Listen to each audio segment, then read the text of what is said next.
con esta sesión que hasta este momento ha sido interesantísima. Hemos incorporado un nuevo tango al acervo universal del tango. La diputada, que, vamos, yo mientras lo escuchaba y lo disfrutaba, pensaba en la noche que me quiera. Bueno, está a este nivel, está a este nivel. O sea que Patti yo no sabía que Patti cantaba. Ha sido una auténtica revelación. Ya me caía bien y ahora ya, bueno, mi admiración ya es incontenible.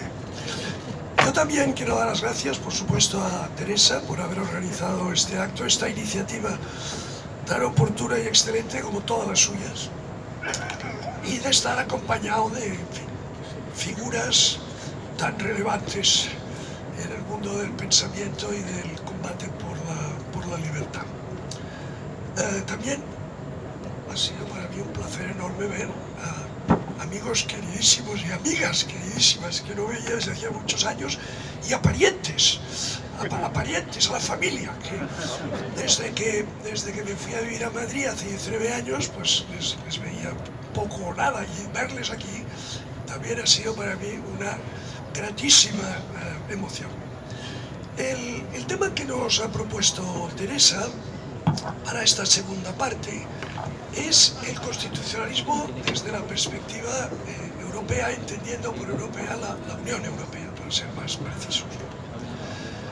Para poner en situación el debate, solamente quiero apuntar un par de ideas. La primera es que los nacionalistas han perdido ya toda esperanza de encontrar apoyo en la Unión Europea, bien en las instituciones, bien en otros Estados miembros, en otros gobiernos de Estados miembros, para su causa, porque hay una razón profunda de orden conceptual y moral, y hay después razones prácticas por las cuales nunca tendrán ese apoyo. La razón conceptual y moral es que el proyecto nacionalista, el proyecto de separación de Cataluña de España sobre bases étnicas, histórico-lingüísticas, en fin, identitarias, es absolutamente incompatible con el ideal europeo. Es decir, la Unión Europea se construyó exactamente para lo contrario. La superación de diferencias étnicas, lingüísticas, culturales, históricas, de intereses, hasta de renta. Todo eso, superarlo, integrarlo, sobre la base de valores universales: libertad, justicia, igualdad, solidaridad, paz. Y entonces el proyecto nacionalista es absolutamente incompatible. Por tanto, el primer obstáculo europeo para que el proyecto nacionalista vaya adelante es la existencia misma de la Unión Europea. Las razones prácticas son bastante obvias. Hay 15 Estados miembros con problemas de minorías internas. Bueno, 15. Si se sentara el precedente de que en un Estado miembro una parte del territorio por métodos ilegales y violentos se separa del Estado matriz o de la nación matriz, y eso fuese aprobado, digamos, o bendecido por la Unión Europea, eso sería el suicidio de la Unión Europea, porque se multiplicaría el ejemplo, se extendería la plaga y la Unión Europea colapsaría. Por tanto, no tienen, vamos, la menor posibilidad. Por otra parte, pensar que la cuarta economía de Europa puede entrar en un estado de descomposición interna con la aquiescencia del resto de Estados miembros es no conocer lo que es la Unión Europea. Por consiguiente, por este lado lo tienen fatal. Hasta tal punto que ahora ya no son tan europeístas, os habéis fijado, ¿no? Que al principio eran muy europeístas y todo el día andaban con la bandera europea y ya se les ha pasado esa ilusión, ¿no? Ellos, en sus excursiones oníricas, pues han tenido diversos modelos. Yo me acuerdo, Pujol empezó con Quebec, después siguió con Lituania, después fue Eslovaquia, y entonces iba cambiando de modelo, iba de disparate en disparate. El de ahora, este personaje, habló de la vía eslovena, que, como sabéis, fue mediante una guerra, en la que hubo un centenar largo de muertos. Entonces, Por consiguiente, están totalmente fuera de la realidad europea. Y la segunda cosa que quiero decir antes de dar la palabra a mis ilustres compañeros de panel es que, vamos a ver, hay gente de buena fe que dice, no, la Unión Europea no permitirá, no, la Unión Europea nos salvará, no, la Unión Europea nos protegerá, no, ¿qué va? O sea, la Unión Europea ya he dicho que no reconocerá, no bendecirá, por supuesto no promoverá, porque claro, hay partidos políticos nacionalistas, los flamencos, los escoceses, los corsos, que eso sí, pero bueno, esos son partidos políticos, no son las instituciones, ni son los gobiernos. Pero, vamos a ver, fijaos que muchas veces primeros mandatarios europeos dicen, este es un asunto interno de España, es un asunto interno. O sea que no confundamos, que no reconozcan o no auspicien o no aprueben con que nos van a salvar, no nos van a salvar. Es más, nadie nos va a salvar de nosotros mismos.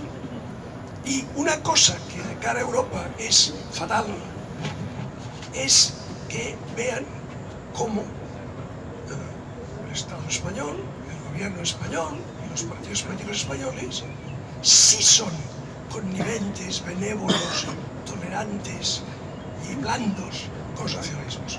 Esto sí que nos hace un daño enorme de cara a Europa. Es decir, cuando desde las capitales europeas ven que el presidente del gobierno de España recibe a un golpista con el lazo amarillo en la solapa, en la escalinata de la entrada de la Moncloa, y después le acompaña a la fuente donde Machado amaba a Guiomar, pues claro, por cierto, ya sabéis que según Sánchez, Machado nació en Soria, os lo digo por si no os lo digo por si no lo sabíais, porque siempre es importante que el presidente de gobierno nos culturice, ¿verdad? Entonces claro, cuando desde Europa ven este espectáculo, o se habla de indultos, o bueno, entonces esto nos debilita enormemente. Entonces, no nos engañemos, o sea, no confundamos. Europa no promoverá, ni aprobará, ni impulsará, pero lo que no hará es salvarnos de nuestras propias debilidades y de nuestras propias cobardías. Eso lo tenemos que hacer nosotros mismos. Dicho lo cual, pues paso la palabra al primero de mis queridos amigos y amigas aquí presentes, que quiera hablar sobre el tema que nos ocupa, que es el nacionalismo separatista que tenemos hoy en España desde la perspectiva europea. Javier. Yo siempre he tenido un gran respeto por los que han promovido algo que se ha convertido en un hecho subversivo, que es Ciudadanos. Hecho subversivo porque significó la fractura con esa viscosa baba que no solamente era el nacionalismo, sino los contemporizadores del nacionalismo. Yo crecí políticamente, tampoco mucho, mido unos 67, pero en fin, en el Partido Socialista Popular de Enrique Tierno, pasé al PSOE, terminé en el PSC, pero hubo un momento en que consideré que el Partido Socialista era más nacionalista que socialista, y yo siempre he pensado en las personas y en los derechos individuales y no en los derechos colectivos, que es el antecedente de la mitomanía fascistoide. Yo cuando voy al Palacio de la Generalidad y hablo con las piedras no me responden, pero ni en catalán ni en castellano, ni en, yo diría, ni en visigodo, ni en árabe, ni en las diferentes lenguas que han pasado por este territorio. Y porque tengo ese gran respeto, yo tengo el sentimiento y el dolor de no tener en el Parlamento Europeo en la próxima legislatura a una persona ejemplar, que además es una de las fundadoras del partido. Cuando un partido va olvidando sus creadores, sus iniciadores, cuando perdemos nuestros referentes, que son referentes incluso discrepantes. Yo a Arcadia Espada, por ejemplo, le leo siempre e incluso me gusta cuando nos pone a parir. O sea, me parece muy bien, porque lo que hace falta es reflexionar no solamente de lo que es propio, sino incluso de las críticas que te parecerán correctas o incorrectas, pero que vienen de una persona que en un momento determinado dio un paso adelante y en la Plaza Real de Barcelona crearon aquel grupo que llamaban los taxidermistas y de los que yo lo único que tengo es gigantesco, inmenso respeto. María Teresa Miguel Jiménez Barbat era buena cuando entró en el Parlamento Europeo para estar con nosotros y seguía siendo buena cuando la olvidamos en las listas. Yo lo digo con sentimiento, me siento, casi les diría, con un dolor y una vergüenza de entender cómo es posible que una persona de la calidad profesional, de la calidad cultural, de la calidad humana de María Teresa, pensemos que no merezca estar en unas listas donde debería estar evidentemente, porque se lo merecía. Y ella lo sabe, que tengo un enorme respeto, hice lo que pude para que estuviera, no está. Los que están, todos ellos me parecen muy bien, pero de verdad, María Teresa, tú debías estar con nosotros y te lo digo de corazón.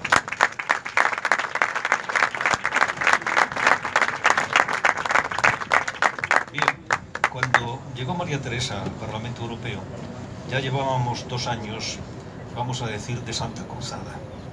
Y lo digo porque lo primero que hicieron los partidos nacionalistas en el Grupo Liberal fue diabolizarnos a UPyD y a Ciudadanos, que para mí siempre han sido lo mismo, como si fuéramos una especie de nueva llegada del imperialismo español, protofascismo, posfascismo, desde luego no la parte democrática de la península ibérica, que como saben ustedes reside en la marca hispánica, y esto no lo digo con ironía, sino que es que además los señores de Convergencia hablaban de la marca hispánica y de Carlomagno como si fueran los antecedentes de la Europa, de la Unión Europea.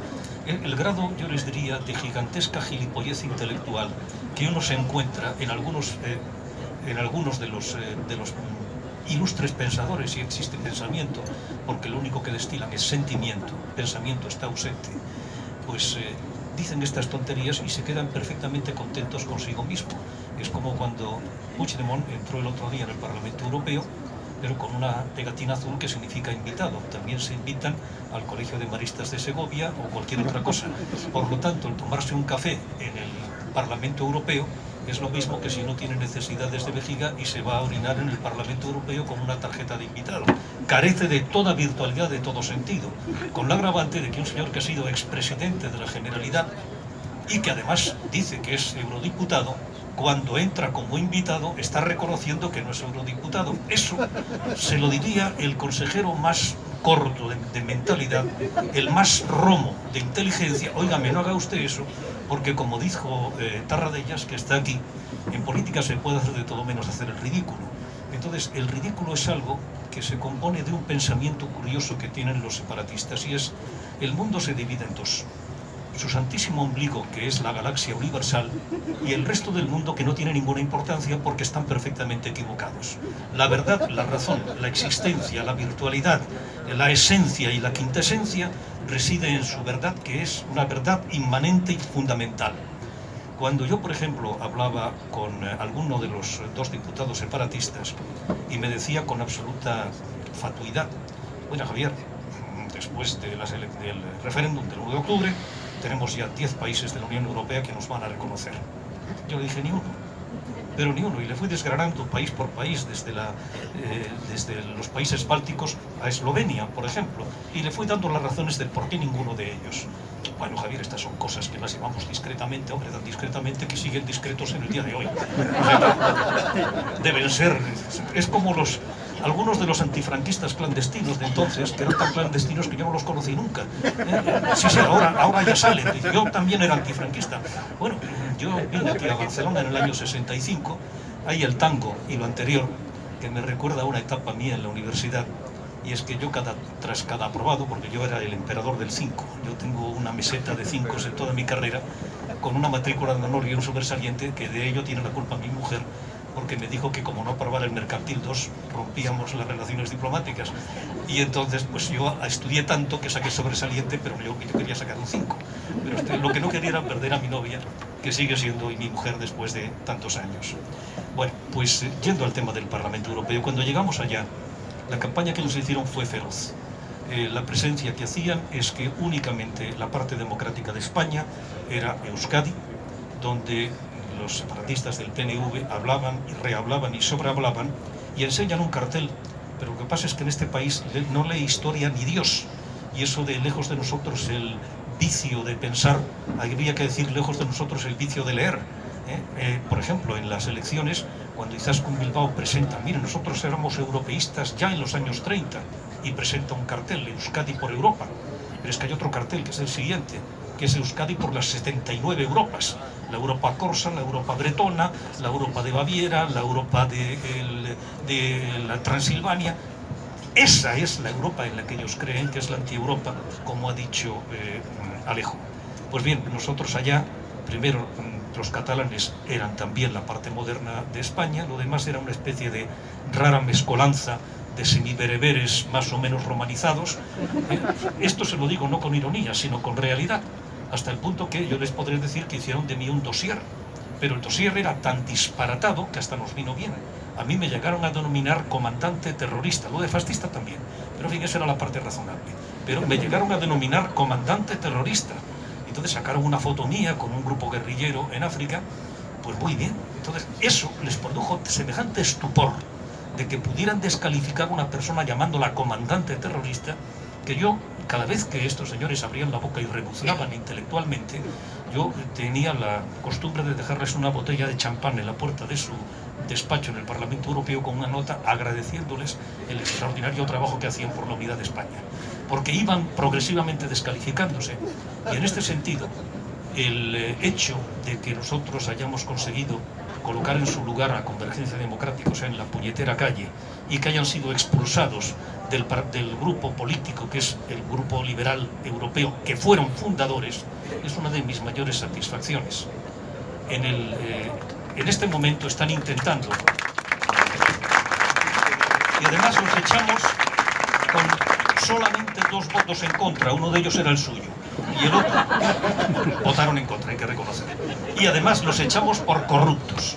Desde ese momento mi objetivo en el Parlamento Europeo fue progresivamente convencer, sencillamente por un trabajo razonable, de fiabilidad, de razonabilidad, que España no era el esperpento que además calaba en ese pensamiento supremacista noreuropeo que encaja bastante con algunos de los viejos historias de la leyenda negra. Eso también era importante, y algo que tengo que decir porque creo fundamentalmente en ello. En el Parlamento Europeo existe y existió, y yo trabajé por ello y trabajé con los demás, y con los demás para mí son mis compañeros y amigos del Partido Popular y del Partido Socialista Obrero Español, para que en los temas esenciales de España tuviéramos una actuación discreta y efectiva y sin protagonismo. Todo lo que han visto ustedes que ha ocurrido en el Parlamento Europeo, que ha sido bloquear las tarascadas que nos daba Convergencia Democrática y Esquerra Republicana, unidos a la más absoluta dejación por parte del Gobierno de España, que ni estaba ni se le esperaba. Esto ha sido en una colaboración franca, profunda, discreta y efectiva con Irache García, la líder del Partido Socialista Obrero Español, y con Esteban González Pons, líder del Partido Popular. Y en eso yo creo, y es que en los temas esenciales comunes tenemos que tener el común sentido común de actuar con efectividad y sin protagonismo. Y de eso me siento muy feliz. Muchas gracias, María. ¿Quién quiere tener la palabra? Sí. Agradezco mucho la invitación. Mi reflexión tendrá que ver con el hecho de que acabe de leer un manual de literatura y lengua catalana para el bachillerato primer año y para las Islas Baleares. 350 páginas y quedé asombrada.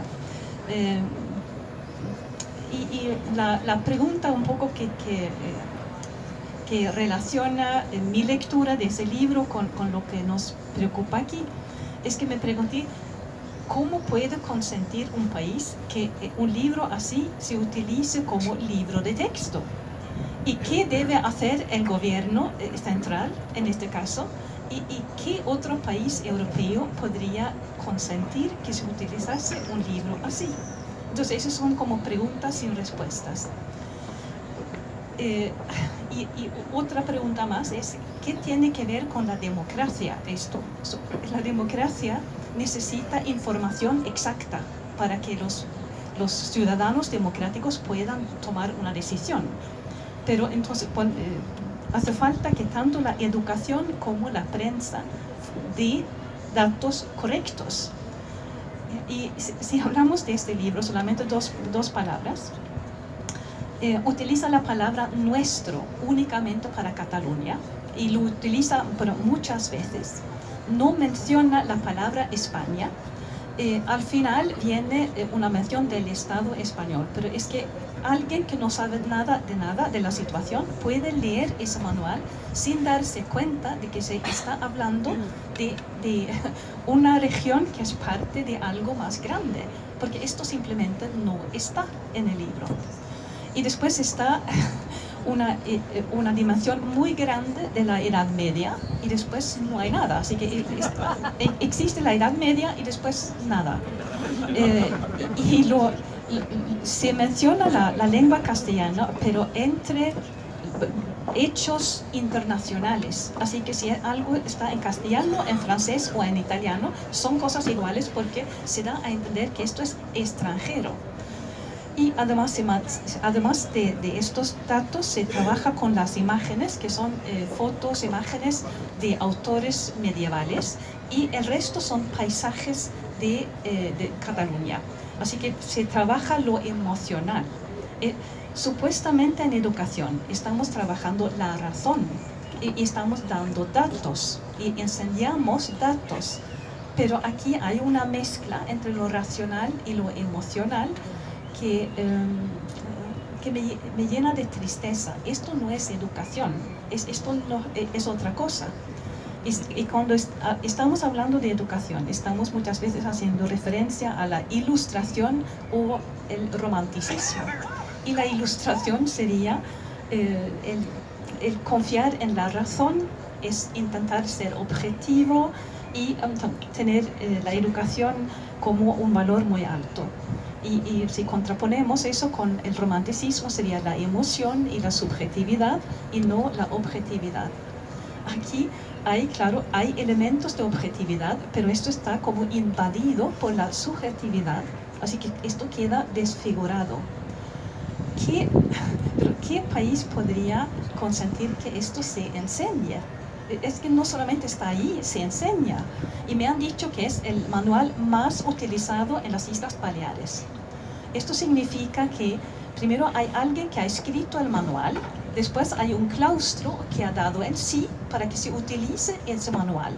Después hay autoridades de educación que aceptan que se utilice y hay políticos que no hacen nada para impedir que se utilice. Hay una casa editorial, en este caso Anaya, que publica el libro.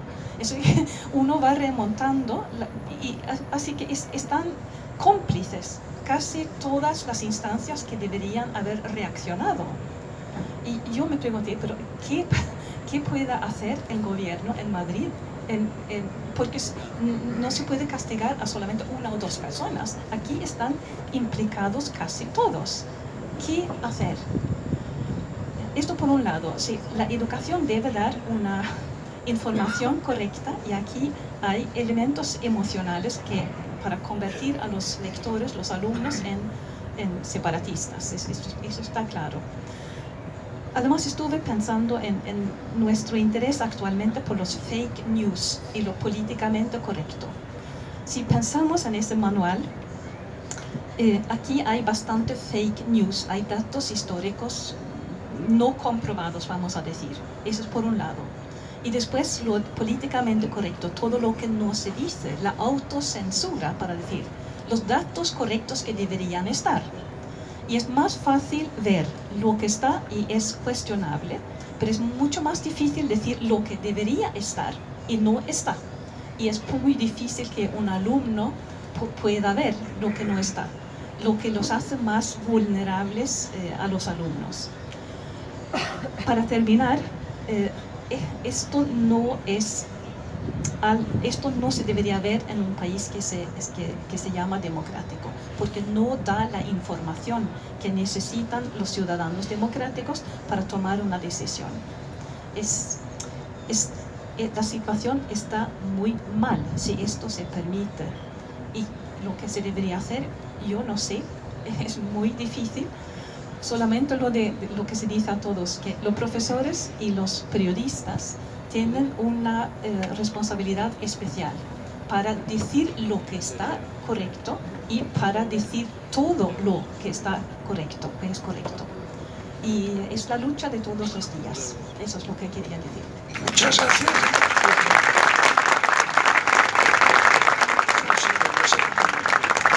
Sin duda, esto enlaza con lo que yo decía, que nadie nos salvará de nosotros mismos. Es decir, que Europa no nos va a salvar de ese manual infecto.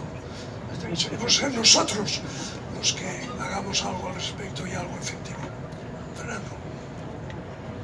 Bueno, pues yo también, en primer lugar, agradezco la invitación a María Teresa y sobre todo agradezco todo lo que efectivamente ella ha ido haciendo. Yo creo que no nos daremos cuenta hasta dentro de unos años de la importancia que ha tenido el trabajo que en Europa han hecho, en concreto algunos, por supuesto,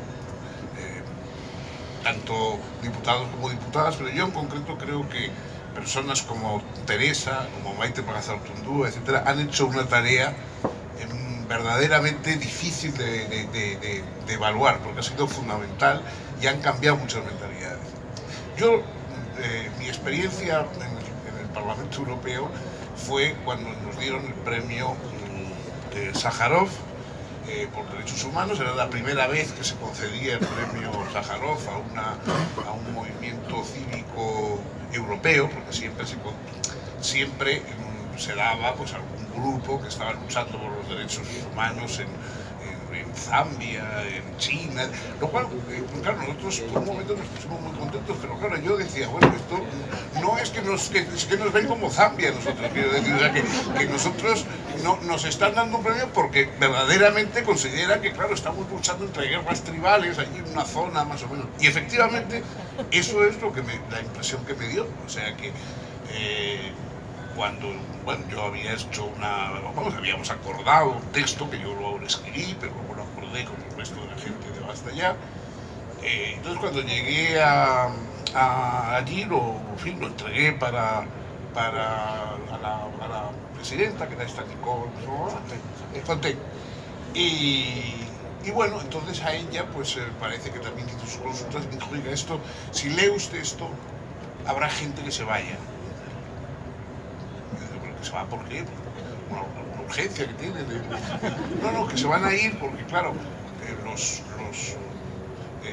verdes y los varios distintos colores, pues al parecer, cuando oían una explicación de un grupo de personas que venían de un sitio donde estaban matando a la gente todas las semanas, y lo que se me reprochaba no era eso, porque en fin, la gente hacían el favor de pensar que estaba mal que nos mataran, pero había una alusión muy, por otra parte, yo me había hecho una autocensura para que fuera la cosa, por supuesto no era ni la mitad de lo que yo pensaba, ni la cuarta parte de lo que pensaba, era una cosa muy suave, diciendo que, bueno, que alguna responsabilidad tenía el gobierno nacionalista vasco, que llevaba gobernando desde el primer día que se gobernó en España. O sea, no era una cosa que hubiera llegado hace poco, sino que desde el primer día estaba gobernando y que alguna responsabilidad tendría en lo que estaba ocurriendo allí, cuando era un lugar en que todas las semanas mataban a un par de personas. Y, bueno, eso era pero, en fin, yo no decía que fueran culpables, aunque yo, por supuesto, lo creía y no les acusaba de nada, pero dejaba ver que realmente que en un lugar como ese, es decir, normalmente el terrorismo ataca a las autoridades, o sea, son movimientos violentos en contra de las autoridades. En el País Vasco era el único lugar que era un terrorismo contra los ciudadanos que respetaban las autoridades. O sea, por ejemplo, cuando íbamos los profesores de la universidad a exponer una queja, un problema, etcétera, nos encontrábamos con el rector o con el consejero de educación, que estaban tranquilamente tomándose unos pinchos allí en el bar, y claro, nosotros llegábamos los profesores, cada uno con 4 guardias para defendernos. Entonces, claro, es decir, la única forma segura de que no te pasara nada en el País Vasco es que o bien te convirtieras en autoridad nacionalista o bien te metieras cura, porque los curas tampoco lo mataban, eso sí. O sea, no había disfraz más seguro que ir vestido de cura para que no te pasara nada. Eso, todo lo demás corrías peligro. Bueno, entonces, pues, efectivamente, yo le dije que, bueno, que yo, por supuesto, iba a leer ese texto, primero porque me parecía que era lo correcto, lo segundo porque era un texto que habíamos acordado, que yo había acordado con la gente de Basta Ya, y que, por supuesto, pues, no iba a cambiarlo yo simplemente en el último momento porque me dijeran, y efectivamente, pues, lo leí.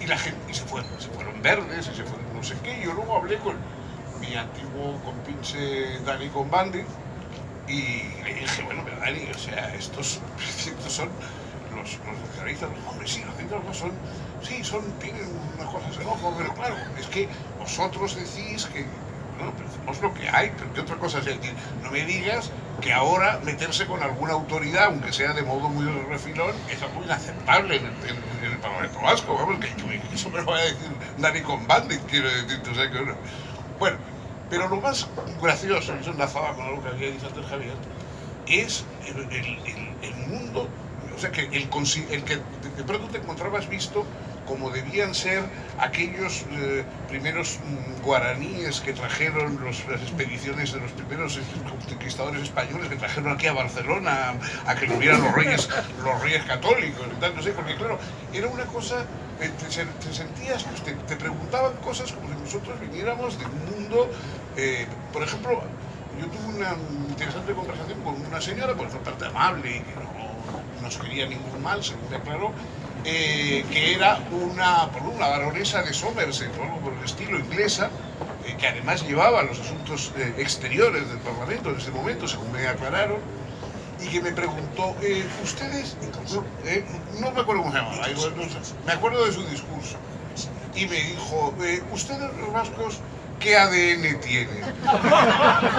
Yo le dije, pues mire usted, yo es que no le miro nunca el ADN a nadie porque me da un reparo, porque me parece una falta de educación mirar a la gente el ADN.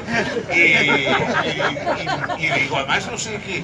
No, claro, porque es que si todos tienen el mismo ADN, entonces le dije, perdón usted señora, ¿me está usted diciendo que las decisiones políticas que en toda Europa se toman por votación no vamos a tener que hacer en el País Vasco por análisis de sangre? Quiero decir, claro, es esa la conclusión. Bueno, pero esto lo decía una persona que parecía normal y que ocupaba un puesto importante en el Parlamento, y que le parecía normal que el análisis de sangre de los vascos tuviera algo que ver con los problemas que ocurrían en el País Vasco.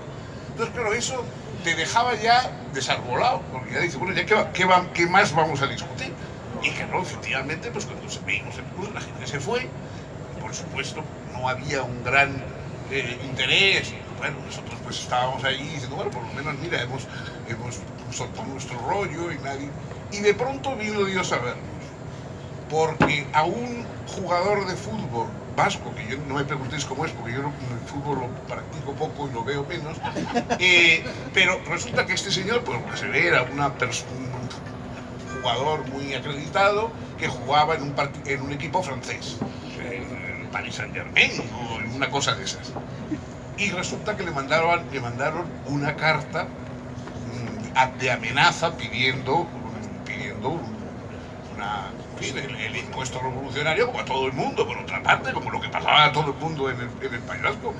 Y bueno, entonces nos convertimos de pronto en gente popularísima. A mí me preguntaban, ¿y esto? Y tal. Digo, pero si acabamos de decirlo, pero no solamente que te manden una carta, es que luego te mandan una carta y luego te mandan una bomba. O sea, que es una cosa que es peor. Sí, todavía. Bueno, gracias a este jugador de fútbol nos convertimos por lo menos en un trending topic, como dicen ahora. Un trending topic durante un rato, ¿no? Gracias a eso, porque de pronto se dieron cuenta de que a lo mejor, como el jugador ese de fútbol, como todo jugador de fútbol, es un ser humano completo, o sea, no es como los demás que podemos tener un ADN y otro, un jugador de fútbol tiene todos los ADN que hagan falta. Entonces, claro, de pronto la gente dijo, hombre, esto le pasa también a la gente normal, jugadores de fútbol, ¿no? No solamente a estos señores que intento saber a qué se dedican. Y gracias a eso, pues nos hicimos escuchar, con bastante poco éxito también, pero en fin, por lo menos nos escucharon. Esto era, insisto, no en una época simplemente en que había unos separatistas que hacían oír sus voces por encima del tal, sino que era en un momento que estaban matando gente todas las semanas. Es decir, estaban matando gente todas las semanas. Acababan de matar a Ernest Lluch, por ejemplo. Es decir, cuando fuimos nosotros, fuimos a la semana, a los 15 días de la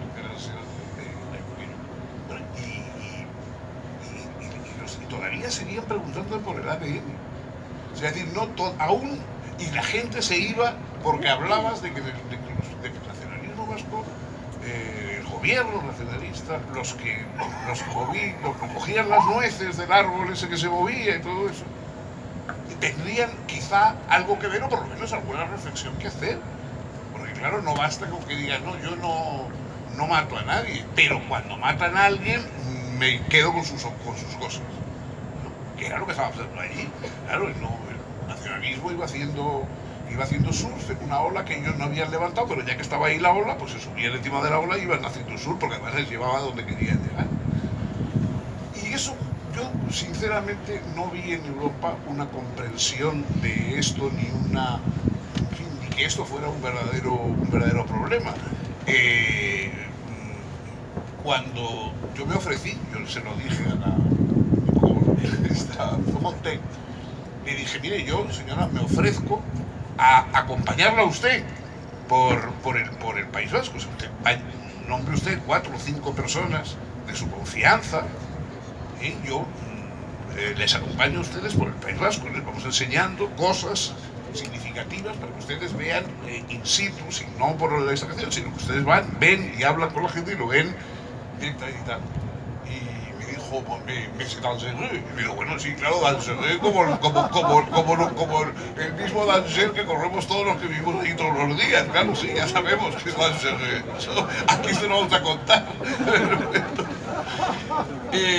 Pero bueno, entonces, bueno, pero luego había otro diputado italiano, que el hombre también con esas cosas más sutiles, me dijo, yo que tú tendría cuidado en esto de llevar a 4 o 5 personas a que vieran las cosas que pasan en el País Vasco, porque claro, tú crees que van a reaccionar ante cuando se vea eso, lo que es una Ikastola y lo que es la vida de cómo, es decir, pues no sé, yo recuerdo el caso de una señora de Rentería, de Irún, que bueno, que era viuda, que su marido cuando murió la dejó en mala situación económica, y la mujer pues ¿no? vivía limpiando oficinas, limpiando pisos, pero era una de las concejalas había sido de Alianza Popular y luego del Partido Popular.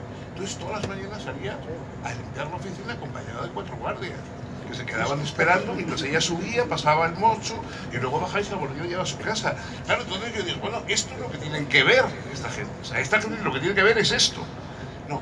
Y entonces este diputado italiano me dijo, ten cuidado, porque tú llevas a esas 5 personas, creen que cuando vean eso se les van a caer los palos, pero a lo mejor les parece bien. A lo mejor no tienen esa cosa de indignación que tú crees, sino que se ponen a hablar pues con Otegi o con el otro. O sea, que lo que les parece bien, porque en el fondo hay un sueño de las revoluciones que no les afectan a ellos, pero afectan a otros. O sea, la nostalgia de las revoluciones de los demás, ¿no? Que es un poco lo que en Europa hemos lanzado sobre Hispanoamérica. Por ejemplo, había gente aquí que, pues eso, cuando empezó los rebeldes aquí en México, en la selva lacandona y tal y cual, y de pronto subieron a México, a la capital, y con el señor con la capucha y no sé qué, y un Kalashnikov hermano quería entrar a hablar en el Parlamento mexicano, y luego cuando se lo impidieron, entonces entonces había una indignación porque no lo habían dejado hablar. Y yo le digo, oiga, pero ¿a usted le gustaría que un señor vestido de soldado con una capucha y con Kalashnikov entrara a hablar en su parlamento? Hombre, como era en México, claro, eso. Y entonces eso mismo noté que pasa con otros. Y bueno, claro, ¿usted qué quiere? Es decir, anteayer, en Liberación, uno de los periódicos importantes de París, en fin, para algunos de nosotros, 60 muy tarde, pues tiene muchas reminiscencias, salió una doble página firmada por algunos de los filósofos más destacados oficialmente, institucionalmente, que hay en este momento en Francia. Alain Badiou, Jacques Rancière, Jacques Rancière, Etienne Balibar, Toni Negri. Era una doble página de apoyo a Josu Oloitkoetxea, a Josu Cervera, diciendo que ya que ETA había hecho el acto valeroso y generoso de entregar sin contrapartida las armas al pueblo vasco, pues que cómo podía ser que ahora se le detuviera, etc. Pero esto te revela, o sea, la idea para esta gente, la idea de que haya una democracia en España es como si te cuenta que hay un torero alemán. Es una cosa que dices, no puede ser. Esto no puede ser. No se lo cree. Entonces, claro, ese es el problema. ¿Cómo va uno a explicar y decir, oiga, es que es igual, o sea, usted... Pero ¿cómo puede usted creer que si eso ocurriera en cualquier otro país de Europa, y lo hemos visto con motivo de los paseos del señor Puigdemont y de las actitudes que han tomado los jueces en Alemania, claro, es que siguen juzgando como si realmente viniera de una zona en que, claro, cualquier cosa, como ahí hay antropofagia, pues claro, ¿qué vamos a hacer? Yo no sé, yo creo, vamos, a lo mejor es que me pilla un poco ya así aburrido, pero yo lo veo mal, mal remedio esto.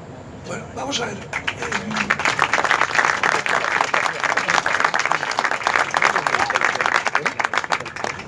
Yo recuerdo esa sesión, yo estaba en el hemiciclo, hiciste un discurso magnífico, fue una pieza oratoria realmente notable. Algunos se fueron, no muchos, y tuviste una ovación. Es decir, yo creo que la operación se saldó con éxito. Nicole Fontaine, la descanse, por cierto, Nicole Fontaine, a partir de aquel día, empezó a interesarse por la cuestión, se lo seguimos explicando, y se transformó en una de las grandes defensoras de la democracia española frente al separatismo y al nacionalismo, tanto vasco como catalán, sobre todo vasco.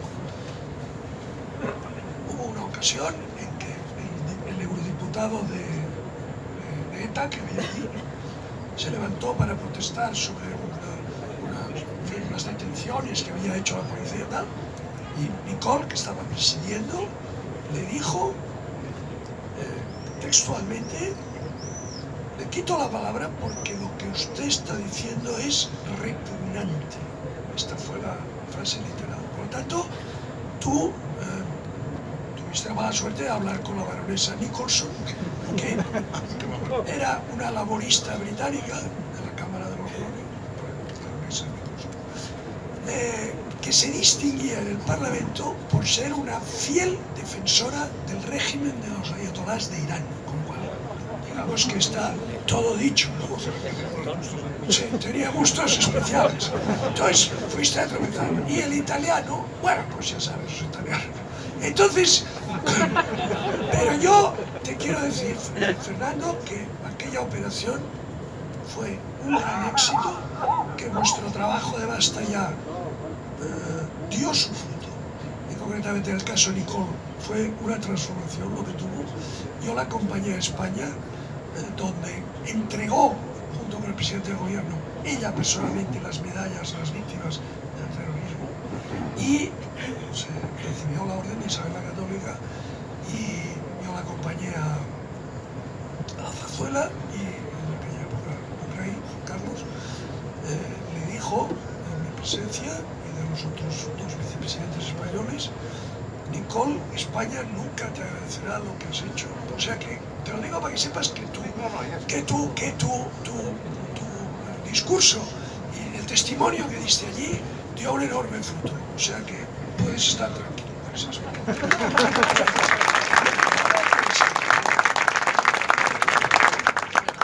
En primer lugar, gracias, María Teresa, por habernos reunido un montón de veces, tanto aquí como en Bruselas, en defensa de todo aquello que nos importa, porque ha sido muy necesario. Es muy necesario que las organizaciones, las personas se unan para defender lo que es común. A toda esta resistencia, porque aquí estamos la resistencia. Yo recuerdo que al entrar hice la broma de que, bueno, si estuviéramos décadas atrás y hubiera una redada, hoy nos pillaban a todos. Y Alex me ha dicho, no lo descartes. Lo cual, digamos, da que pensar realmente. Y claro, yo muchas veces digo, hemos tenido suerte dentro de la desgracia de los malos tiempos que estamos pasando, de que estamos en el siglo XXI y de que estamos en la Unión Europea. Si no fuera por esto, yo no sé qué nos estaría pasando ahora en estos momentos. La Unión Europea es una gran desconocida, porque hablamos mucho de ella, pero muchas veces le pedimos cosas que a lo mejor no puede hacer. Y eso es un problema. Por lo tanto, tenemos que ser muy conscientes de qué es lo que le podemos pedir, porque en lo que le pedimos, ahí la hemos tenido. Y la hemos tenido un montón de veces. La hemos tenido como apoyo a organizaciones. Yo recuerdo cuando se dio el Premio Ciudadanía Europea a Sociedad Civil Catalana, los premios Sájarov, otros premios. Cuando han venido los presidentes de las instituciones recientemente aquí a los premios Príncipe de Asturias, el discurso del presidente Tajani, que será recordado durante décadas, y lo que muchas veces nos decía en el Parlamento Europeo cuando íbamos a visitarlo, de que sigan ustedes, señores, sigan ustedes, porque la defensa de las constituciones de los estados es la defensa de Europa, nos decía. Con lo cual, hemos tenido allí realmente un apoyo. Hemos tenido un problema también, no tanto por la estructura de la Unión Europea, sino por la composición de algunas de sus propias instituciones. Claro, el Consejo está formado por los gobiernos. Yo en estas últimas elecciones estaba indignada en las elecciones generales porque nadie habló de Europa en la campaña electoral. Y estábamos eligiendo un gobierno que iba a formar parte del Consejo, que iba a nombrar a un comisario, que iba a tener una proyección dentro de gran parte del funcionariado de los altos funcionarios europeos. ¿Qué queríamos que esos gobiernos dijeran allí? Eso es muy importante, porque la Unión Europea no es solamente hacerse la foto cuando hay el Gran Consejo, o que nos expliquen algo cuando ha habido un rifirrafe en el Parlamento Europeo. Son las políticas que día a día nos van condicionando la vida. Día a día, en todos los niveles, en agricultura, en comercio, incluso en educación, porque hay bastantes puntos en los cuales nos hemos podido apoyar en Europa hasta el momento para poder avanzar en algunas cuestiones a nivel educativo. Eso es lo que es importante de Europa. Y es evidente que nuestros gobiernos, los anteriores gobiernos, antes se ha dicho en la mesa anterior, los han tenido realmente muy abandonados. Yo siempre digo que no se han creído el Estado. Los partidos políticos no se han creído el Estado, porque si se lo hubieran creído, se hubieran preocupado más de trabajar por aquellas cuestiones que nos pueden unir y por aquellas cuestiones que son básicas para la defensa de la democracia y de los derechos de toda la ciudadanía. Entonces, como no se lo han creído, pues hemos tenido todo ese sucesivo talento negociador de cambiar pues votos por investiduras, presupuestos, etcétera, pero siempre con los nacionalismos periféricos, de todo pelaje, con cualquiera. Claro, esto es un hándicap. En su defensa hemos de decir, porque hay que reconocerlo todo, que han trabajado bien en las cancillerías. No ha habido un solo país que haya manifestado querer reconocer a una Cataluña independiente. Pues eso significa que a esos niveles se ha trabajado bien. Los unos y los otros con el acompañamiento de todos aquellos que han querido estar ahí. Pero si han ganado la batalla a las cancillerías, la han perdido en la opinión pública europea. Ahí no se ha dado la batalla. Y los periódicos, los grandes periódicos europeos, han estado publicando unas cosas absolutamente repugnantes, como bien ha dicho Fernando, cantidad de veces.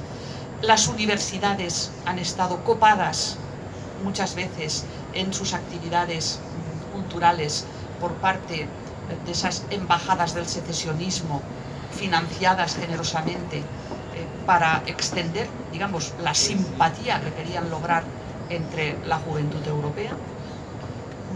Por otra parte, a nivel económico, organizaciones de tipo económico han estado penetradas también para, de alguna manera, pues, buscar un apoyo y poder financiar sus actividades, y eso no ha tenido una contrapartida importante como tenía que haberla habido por parte de las instituciones. Hemos tenido que organizarnos a nivel de sociedad civil, a nivel de organizaciones de todo tipo, de foros de profesores. Estamos continuamente intentando contrarrestar en el extranjero lo que se publica en determinados medios de comunicación. Estamos haciendo contrainformes a esos informes que pretendidos expertos hacen, haciéndose pasar además como representantes institucionales cuando son grupos de trabajo que no tienen ninguna representatividad. Y eso lo tenemos que estar haciendo, pues eso, desde lo que podemos. Evidentemente continuaremos haciéndolo, pero creemos que tiene que haber un mejor respaldo institucional a toda esta serie de cosas. Ya sabemos que aquí en Cataluña no lo vamos a obtener, al menos mientras tengamos la Generalitat que tenemos. Eso ya lo tenemos absolutamente perdido. Pero tenemos que encontrarlo en las instituciones españolas. Va a ser muy importante para lo que pueda pasar aquí en España y en Europa, lo que suceda de estos próximos procesos de investidura que puede haber, empezando por Navarra. Eso es una piedra de toque importantísima. En otras comunidades, el gobierno español, tenemos que reclamarles lo que es nuestro, que son nuestras libertades, nuestra Constitución, nuestros derechos y, sobre todo, la decencia de las instituciones. Y eso se lo vamos a tener que reclamar. Y se lo tendremos que reclamar aquí, y habrá que reclamárselo también en Bruselas, porque en Bruselas también están los gobiernos, está el Parlamento Europeo, estarán los funcionarios, estarán todas aquellas personas a las que necesitaremos, porque no hay nada peor que nacionalismos y populismos para enfrentar las décadas que nos vienen por delante, y no solo por nosotros, sino por las generaciones que vienen detrás de nuestro. Muchas gracias. Muchas gracias, Teresa. Hemos llegado al final de esta interesantísima sesión. Javier siempre dando muestras de disciplina. Bueno, la libertad es la discrepancia del poder, ¿eh? Así que déjame. Yo quiero dar un mensaje no de optimismo, sino de realismo. Analicen ustedes lo que ha ocurrido en Europa, tanto en la Comisión, que es el gobierno de Europa, como en el Parlamento Europeo. No han conseguido los separatistas absolutamente nada. Cada vez que han intentado algo, han quedado enfrentados con una muralla, que es la muralla que ha sido configurada en los grupos fundamentales del Parlamento Europeo, que es el Grupo Socialista, el Grupo Popular y en este caso el Grupo ALDE. En el Grupo Liberal y Demócrata estábamos en absoluta no solamente minoría, sino éramos exóticos, porque había sido monopolizado desde su creación por el Partido Nacionalista Vasco y por Convergencia Democrática. Pues bien, el Grupo Liberal, como les digo, terminó expulsando por corrupción a Convergencia Democrática, y de eso tengo yo una satisfacción, como decía, me llena de orgullo y satisfacción, aquello que pues, me llena de orgullo y satisfacción haber contribuido a ese resultado, y no han conseguido absolutamente nada. Por lo tanto, yo diría que todas las críticas que hacemos de Europa, toda la realidad, y es una realidad cultural en la cual se contemplaba con una cierta displicencia, y lo que ha dicho Fernando es riguroso, porque es que había que explicar a veces que 2 y 2 son 4, y tenías que explicar lo evidente, aquella frase que dice: terribles tiempos estos en los que tenemos que defender lo evidente. Había una evidencia que chocaba contra una implantación de decenios en la cultura noreuropea, que significaba una contemplación lejana de España. Hemos tenido un periodo importantísimo después durante el periodo de la transición con Felipe González. El prestigio de España era gigantesco y después decayó de una forma absoluta, y en este momento tenemos la posibilidad de ser el tercer país más importante de Europa tras la división italiana y la salida británica. Entonces, mi mensaje, y termino ya, no soy optimista, soy realista. En Europa hemos ganado y vamos a seguir ganando.